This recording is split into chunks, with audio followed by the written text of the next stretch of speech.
Hello students, welcome to our channel Kalmari Juniors. We are back again with the last part of halogen derivative series. The topics which we are going to discuss in this video are uses and environmental effects of polyhalogen compounds. So let's start. First, we will try to understand what exactly is a polyhalogen compound. Those organic compounds which contain more than one halogen atom are called as polyhalogen compound. For example, chloroform, iodoform, freon, DDT, carbon tetrachloride, etc. Many polyhalogen compounds are used in industries and agriculture. So, let's discuss some of the uses and environmental effects of these polyhalogen compounds.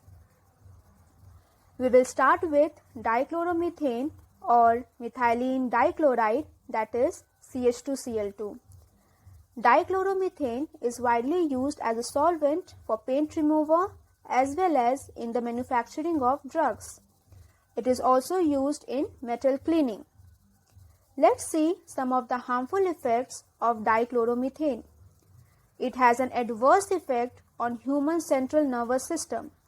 Small levels of dichloromethane in air causes slightly impaired hearing and vision. High levels of methylene dichloride in air leads to dizziness, nausea, tingling, and numbness in fingers and toes. The direct contact of methylene dichloride with skin causes intense burning and mild redness of skin. It even causes burning of cornea when comes in contact with eyes. Let's move to next polyhalogen compound, trichloromethane or chloroform, that is CHCl3. Chloroform is used as a solvent for resins, fats, oil, rubber, etc. Nowadays, chloroform finds major use in the production of freon refrigerant, that is R22. It is also used to prepare tear gas. Some of the harmful effects of chloroform are as follows. It acts as anesthetic agent in surgery. Inhalation of chloroform vapors depresses the central nervous system. If we inhale approximately 900 ppm for a short time can cause dizziness, fatigue and headache. Long exposure may even damage the liver and kidneys. There are certain precautions that we are supposed to take while handling chloroform. Chloroform is oxidized by air in the presence of light to form extremely poisonous gas phosgene, that is carbonyl chloride. Let's see the reaction. Two molecules of CHCl3 plus O2 in the presence of light will produce two molecules of COCl2, that is phosgene, plus two molecules of HCl. It is therefore stored in dark colored bottle to cut off light and airtight bottle to avoid oxidation of chloroform. 0.6 to 1.0% alcohol is also added to destroy the traces of phosgene that may formed on storage. Now let's discuss uses and effects of tetrachloromethane or carbon tetrachloride, that is CCl4. Tetrachloromethane is used in the manufacturing of refrigerants and propellants for aerosol cans. It is used as feedstock in the synthesis of freons. It has been found to be used as a solvent for resins, fats and oils. It can also be used as cleaning fluid in industry. The harmful effects of tetrachloromethane are as follows. It leads to liver cancer in human.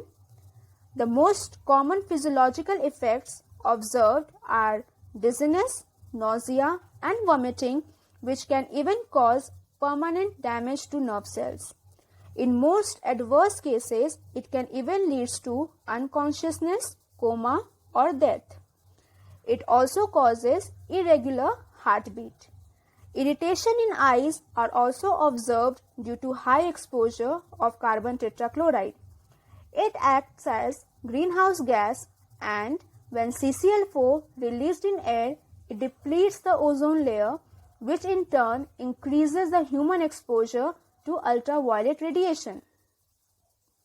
Now let's move to another polyhalogen compound, iodoform or triiodomethane, that is CHI3. The main use of iodoform is dressing of wound, that is, it is used as an antiseptic. Triiodomethane suffers from certain harmful effects as well. High doses of triiodomethane may cause irritation of skin and eyes. Inhalation of iodoform may cause respiratory problem. It also causes depression of central nervous system and visual disturbance. The next polyhalogen compound which we will talk about is freon or chlorofluorocarbon, that is CCl2F2. Freons are nothing but chlorofluorocarbon compounds of methane and ethane in which all the hydrogen atoms are replaced by halogen atom. Freons can be classified on the basis of number of fluorine atom present in them, such as CF4, that is freon 14, CF3Cl, that is freon 13, CF2Cl2, that is freon 12, and CFCl3, that is freon 11. The application of freons are in refrigeration, air conditioning and propellant in aerosol. It is also used as a solvent and blowing agent in making foam and packing materials. Even freon suffers from certain harmful effects, such as it depletes the ozone layer. High exposure of freon may also lead to breathing problem, organ damage and loss of consciousness. The last polyhalogen compound which we are going to talk about is nothing but dichloro-diphenyl trichloroethane, that is DDT. Dichloro-diphenyl trichloroethane has been found to be a cheap and powerful insecticide. It is particularly very effective against malaria and typhus disease. DDT has also certain disadvantages, such as the extensive use of DDT leads to vomiting, tremors and shakiness. High consumption of DDT may have adverse effects on the reproductive system of animals. It acts as an organic pollutant since it is not completely biodegradable. Due to its chemical stability, DDT is resistant to metabolism. Since it is a fat-soluble compound, it gets accumulated in fatty tissues. Thank you students for watching this video. I hope you have understood the uses and environmental effect of some important polyhalogen compound. I thank all my teammates who have supported in making this video. Until then, stay tuned. See you in the next video.